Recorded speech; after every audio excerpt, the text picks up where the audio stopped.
So good day everyone, welcome for another video. Sa oras na ito, purihin ang Panginoon. Sa kanyang pinagkalooban niya ulit tayo ng panahon, pagkakataon upang pag-aralan ang chapter 11 ng The Voice, Speech and Song entitled Kalikasan ng Kanyang Tinig. So samahan niyo po akong pag-aralan ito.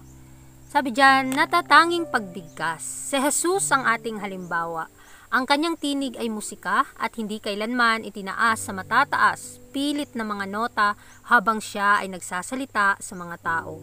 Hindi siya nagsalita ng napakabilis, kung kaya't ang kanyang mga salita ay nagsisiksikan sa isa't isa sa paraang naging mahirap na maunawaan siya. Malinaw niyang binigkas ang bawat salita at ang mga nakarinig sa kanyang tinig ay nagbigay ng patotoo na kailanman ay hindi nagsalita ng tulad ng taong ito. So mga kapatid, napakaganda. Nung si Kristo ay nandito sa lupa, ay siya nagbigay ng halimbawa paano siya magsalita. Nawa ay atin po itong magaya. At paano niya pinapakatunguhan o kinakausap ang mga taong kanyang nasasalamuha. Si Kristo po ang ating halimbawa at habang siya'y nagsasalita ay malinaw niyang binigkas ang bawat salita at ang mga nakakarinig sa kanyang tinig ay nagbigay ng patotoo na nagbibigay din ng tamis sa kanilang pandinig. Isang kalmado, masigasig, musika ang tinig. Sa pamamagitan ng mapagmahal na mga salita at sa pamamagitan ng mga gawa ng awa, ibinaba ni Kristo ang mga lumang tradisyon at mga utos na gawa ng tao at iniharap ang pag-ibig ng Ama sa walang hanggang kapuspusan nito. Ang kanyang mahinahon, marubdob musika na tinig ay nahulog na parang kagamutan sa sugatang espiritu. Mga kapatid, kung can you imagine na habang nagsasalita ang Panginoon sa isang tao, ay napakagandang pakinggan. Habang binabasa natin ang kanyang mga salita, nagbibigay sa atin ng paalala upang papaano natin siya masusunod. Papaano tayo maging katulad sa kanya sa the way tayong magsalita. Nanawa ang ating mga sinasabi, ang ating mga salita, ipanalangin natin na naaayon sa kanyang banal na kalooban. Nanawa ay maging isa po din po itong kagamutan sa nasugatang espiritu. Saliksikin po natin ang ating mga puso. Siyasatin natin ang ating mga sarili kung tayo ba ay naiugnay sa banal na halimbawa na si Kristo. Bilang musika sa pandinig, ang tinig ng tagapagligtas ay parang musika sa pandinig ng mga taong nakasanayan na sa walang pagbabago na tono, walang espiritu na pangangaral ng mga eskriba at pariseo. Siya ay nagsalita ng dahan-dahan at kahanga-hanga. Binibigyang diin ang mga salitang iyon na nais niyang ibigyan ng espesyal na pansin ng kanyang mga tagapakinig. Matanda at bata, mangmang at maalam, ay maaaring maunawaan ang buong kahulugan ng kanyang mga salita. Ito ay magiging imposible kung siya ay nagsalita ng padalos-dalos na pangungusap ng walang tigil. Ang mga tao ay lubhang matulungin sa kanya at sinabi tungkol sa kanya na siya ay hindi nagsasalita bilang mga eskriba at mga pariseo, sapagkat ang kanyang salita ay gaya ng sa isang may otoridad. So mga kapatid, napakaganda po. Kung pag-aralan po talaga natin ang buhay ni Kristo, kung papaano siya magsalita ng dahan-dahan, kagamutan sa kaluluwa, at hindi pa dalos-dalos na mga salita. At isa po ang kanyang mga salita ay parang musika sa pandinig ng tao. Isipin po nating mabuti, paano tayo magsasalita na naaayon sa kanyang kalooban. Huwag nawa nating ipairal ang espiritu ng mga eskriba at pariseo na sila'y nagsasalita ng basta-basta lang, na hindi pinag-iisipan ng mga salita.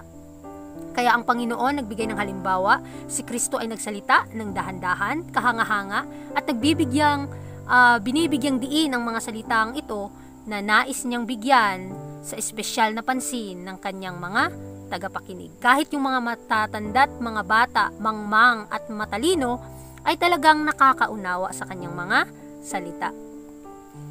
Likas na susi. Kung itinaas niya ang kanyang tinig sa isang dilikas na susi, ang kalunos-lunos at himig ng tinig ng tao ay nawala at ang karamihan sa puwersa ng katotohanan ay nawasak. So ang Panginoon meron siyang espesyal na ipabatid sa atin kung paano tayong magsalita. Kung sa ating buhay nakasanayan nating magsalita ng nagmamataas, na parang ikaw yung talagang center of attraction, nawa ay makita natin sa ating mga pag-uugali ang karakter ng Panginoon, at anuman ang mga depekto nito ay mapalitan ng kabanalan at katwiran ng ating Panginoon. Dahil meron siyang likas na susi na dapat na maipahayag din sa ating buhay. Kaya kung itinaas niya ang kanyang tinig sa isang di likas na susi, ang kalunos-lunos po na himig ng tinig ang siyang maghahari. At ang taong nakakinig ay mawawala. Ngunit may likas na susi na dapat tayong panghawakan. Ang likas ng katangian ng ating Panginoon ang siyang ating ihari sa ating mga puso. Dahil ito po yung puwersa ng katotohanan.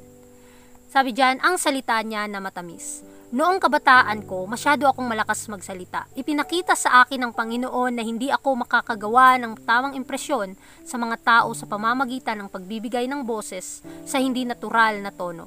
Pagkatapos si Kristo ay iniharap sa akin at ang kanyang paraan ng pagsasalita at may matamis na himig sa kanyang tinig. Ang kanyang tinig sa isang mabagal, mahinahon na paraan ay nakarating sa mga nakinig. At ang kanyang mga salita ay tumagos sa kanilang mga puso at nakuha nila ang kanyang sinabi bago ang susunod na pangungusap ay binigkas. Ang ilan ay tila iniisip na dapat silang tumakbo ng diretso kung hindi man ay mawawalan sila ng inspirasyon at ang mga tao ay mawawalan ng inspirasyon. Kung iyon ay inspirasyon, hayaan silang mawala ito at mas maaga ay mas mabuti. Nawa mga kapatid, ma-develop natin ang karakter ng ating Panginoon, at sa puntong ito, binibigyan niya tayo ng paalala kung paano tayong magsalita ng mga matatamis na salita. Kung nakasanayan natin noong mga bata pa tayo, ay grabe yung boses natin, masyadong malakas yung boses natin, yung salita natin na hindi pinag-iisipan. Ipinapakita sa atin ng Panginoon kung paano yung tamang pagbigkas ng mga salita na nagbibigay kagalingan sa mga nasusugat ang mga puso. At sa mga taong nakakakinig, papaano ito magbibigay ng natural na boses, ng tono. So, once na nakilala na natin si Kristo, nawa ay tanggapin po natin siya sa ating mga puso. Dahil siya po ang mangunguna, siya ang kikilos sa ating mga sarili, at siya ang magbibigay ng boses sa ating mga tinig. Sabi diyan, si Kristo ay isang guro sa pagsasalita para sa kanyang mga disipulo. Kung ang boses ay tama, ang tono, kung ito ay may solemnidad at napakamahinhin na maging kahit na nakakaawa, ito ay magbubunga ng mas magandang impresyon. Ito ang tono kung saan itinuro ni Kristo ang kanyang mga disipulo.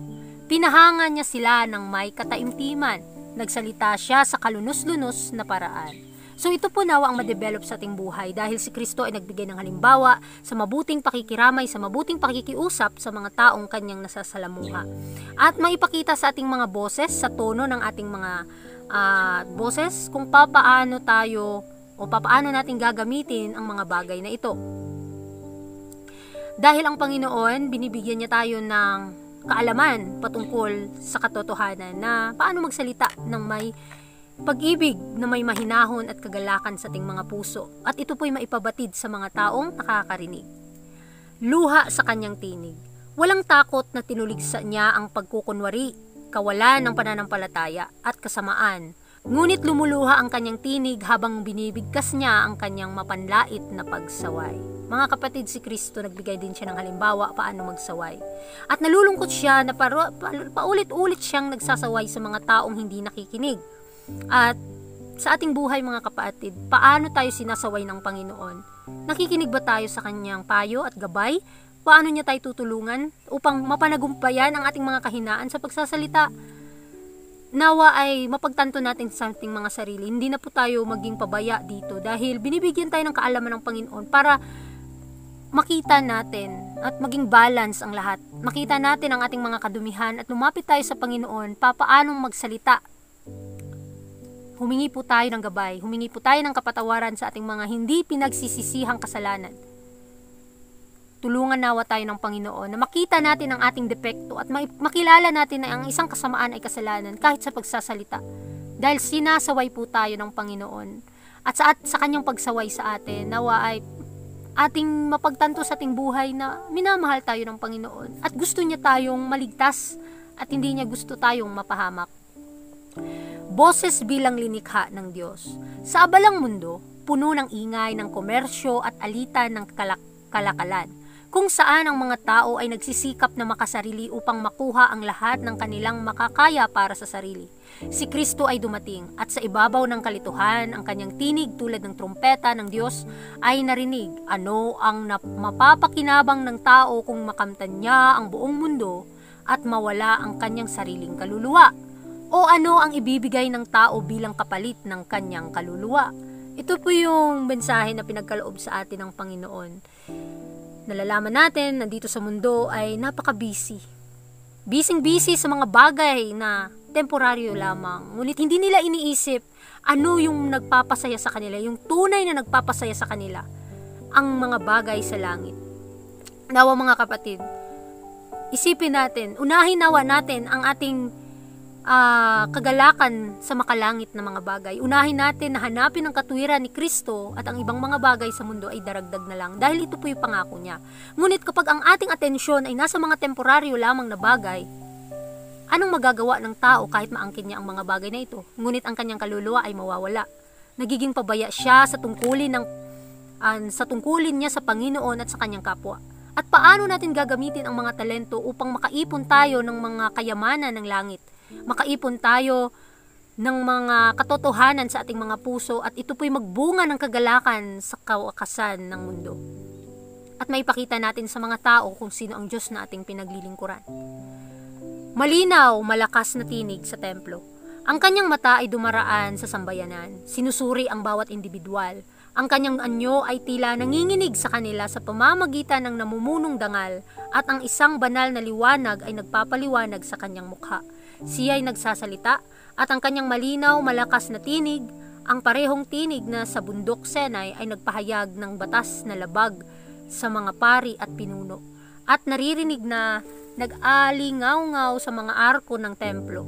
Dalhin ninyo ang mga bagay na ito sa ibang lugar, huwag gawing tindahan ng kalakal ang bahay ng aking Ama. So dito mga kapatid, narinig ng mga tao ang boses ng Panginoon na kung paano siyang nagsaway sa kanila sa maling nilang nagawa dahil ginawa nilang tindahan ang isang iglesia ng ating Panginoon.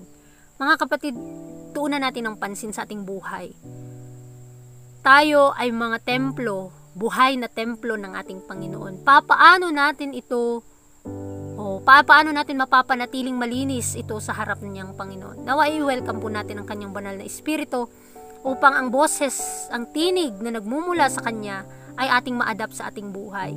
At malinaw at malakas na tinig na pinagkakaloob sa atin para maging aware po tayo. At ang kanyang mga mata na nalalaman natin na sinusuri po ang bawat isa sa atin. Sinusuri niya ang bawat individual na nagsisikap na makapanagumpay sa bawat kahinaan. At ipagkaloob po natin ang ating mga pagsisikap upang kahit na tayo ay sawayin sa mali nating mga impresyon, mga sa maling salita, ay atin po itong tanggapin na may kagalakan at pag-ibig sa ating mga puso.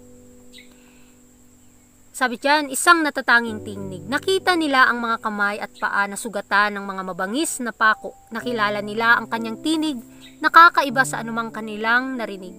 At samantalang sila'y hindi pa naniniwala dahil sa kasiyahan at nagtataka, sinabi niya sa kanila, mayroon ba kayong pagkain dito? So dito mga kapatid, paano nakikitungo ang ating Panginoong Hesus sa mga taong kanyang nasasalamuha.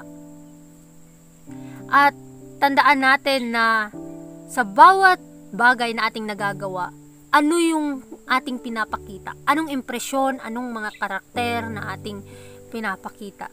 Nakita na natin ang katotohanan, nalaman natin ito, pinakain na sa atin ng ating Panginoon. Ang atin lang, paano natin ito ma-exercise, paano natin siya sundin, paano tayo makikikooperate sa kanyang gawain para sa atin. Narinig na natin ang kanyang tinig, didinggin ba natin? Susunod ba tayo sa kanyang payo? At kung nakadecide na tayong susunod sa kanyang mga gabay patungkol sa pagsasalita at sa lahat ng bagay, tutulungan po tayo ng Panginoon paano makapanagumpay. At sa bawat henerasyon sa ating buhay, bawat katotohanan na ating nalalaman, nawa ay tumimo ito sa ating mga puso at magbunga ng kanyang katwiran upang bigyan niya tayo ng more than pa na pananampalataya, kaunawaan at kaalaman, karunungan patungkol sa kanyang kalooban. At sa chapter 11 na ito, nalaman natin yung kalikasan ng kanyang tinig, kung paano siya nakikiusap sa mga tao, paano niya pinag-uusapan ang mga bagay na sa makalangit, at paano niya ginagamit ang kanyang mga tinig na maipakilala ang Ama sa mga tao. Nawa sa ating buhay ngayon, maging katulad po tayo sa ating Panginoon, na anuman ang ating magagawa, gawin po natin na may pag-ibig, magsabi at magsalita po tayo, ipanalangin natin kung ito ba'y nagiging pagpapala sa mga nakikinig. Muli, marami pong salamat sa inyong pakikinig at God bless sa ating lahat. When he ran to me, he took me in his arms, held my head to his chest, said my son's come home again, lifted my face, wiped the tears from my eyes, with forgiveness in his voice. He said, son, do you know